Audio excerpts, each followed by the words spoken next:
This video contains spoilers for the prologue of Clair Obscur Expedition 33. While the prologue sets the stage for the game, it does contain some important plot points and moments that are best experienced firsthand. Proceed with caution. In April of this year, 2025, Clair Obscur Expedition 33 finally released after years of development. And since that release, people have been universally raving about how great and wonderful and perfect it is. And honestly, I'm gonna do the same, with a focus on the music.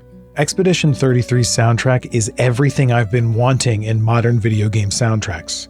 A welcome departure from the now cookie-cutter sounds of big-budget games. It has distinct, memorable melodies, deep emotional resonance, and themes that you can hum if you can stop crying. Lorien Testard, sorry for the terrible pronunciation, has crafted a soundtrack that resonates with me in a way that I haven't experienced since I was much younger than I am today. As of writing this, I'm 35, so technically I would have gammaged years ago. If you like video game music and want to hear more of my thoughts on it, hit the old like and subscribe buttons and click the bell to get notified right away about my latest yap session. Much like the game itself, Expedition 33's soundtrack presses the nostalgia button, despite not feeling like typical RPG music. The themes manage to venture into completely new territory, framing things like hope and despair in equal measure without diminishing either. It hurts, but something about that pain is somehow therapeutic. It's healing.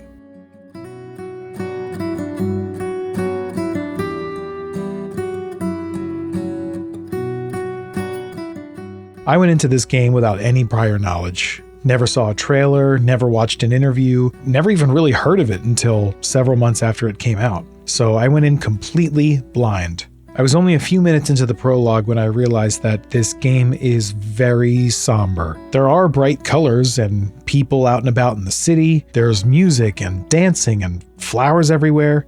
There's clearly some sort of festival happening, but all of the cheer that one would expect from such a thing is missing, or perhaps stained. And soon we'll get to do a lot more than throw rocks. The acting and writing are partially to thank for this, but the music brings it to the next level and then some. By the time we get to and through Sophie's Gommage, we are absolutely crushed. And that's kind of only the tip of the iceberg.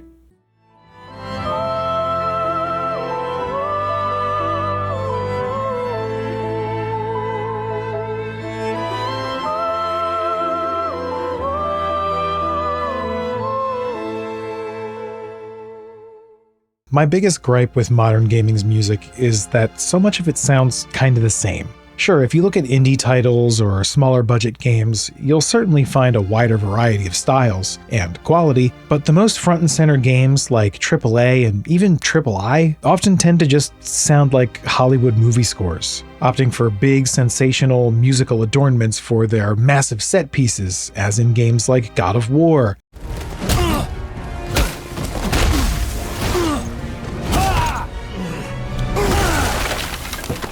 Final Fantasy XVI, The Witcher, Elden Ring, or in Nintendo's case, where we're kind of just hearing covers and arrangements of the same themes we've been hearing for 20 or 30 years.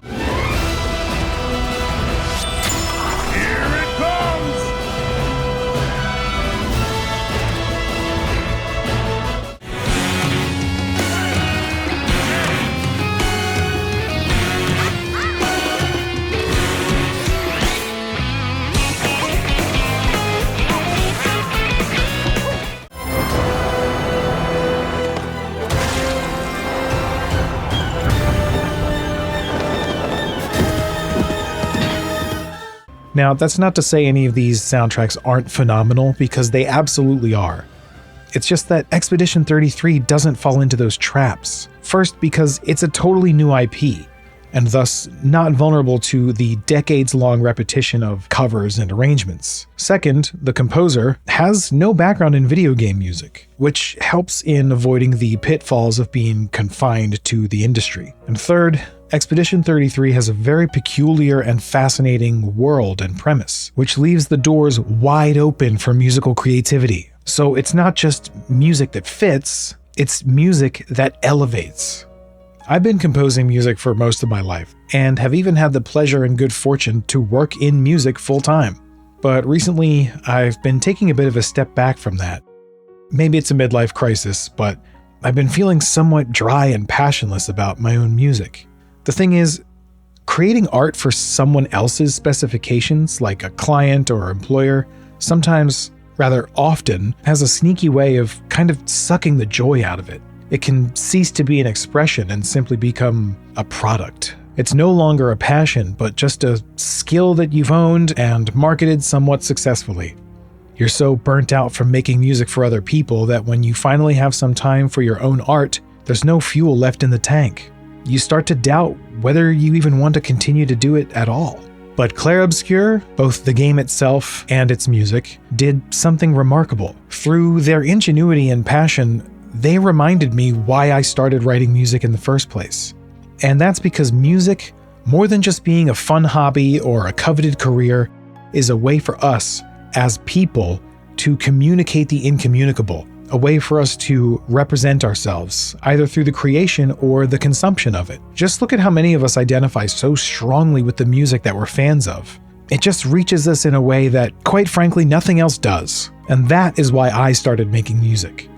To reach people, and to express that which I otherwise couldn't. If you're like me and you've hit a point where making music or art feels hollow, give this game a chance. Let the soundtrack work on you the way it's meant to, inside its world and complementing its story. Maybe it'll help you remember why you ever wanted to create in the first place. I really hope it does, because we don't have forever. Clair obscur, Clair obscur, Lorien peinture trouvera sans elle. Clair obscur, tombe de rature, courbera et fait.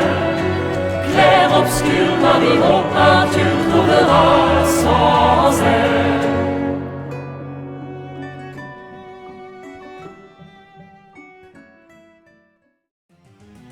And when you are making music, try Guy Engine, a plugin that I made for composers who want to capture the feeling of video games from the 90s and 2000s. It has over 600 presets consisting of completely original sounds inspired by my favorite era of gaming music. It comes with free lifetime updates and is actively worked on regularly. There are now also expansions inspired by games and music genres, with many, many more in development. If you enjoy this, please consider supporting me on Patreon, where you get all of my content early and ad-free, and some special perks too, like free virtual instruments that I record and design myself. Shout out to my patrons, thank you for all your support.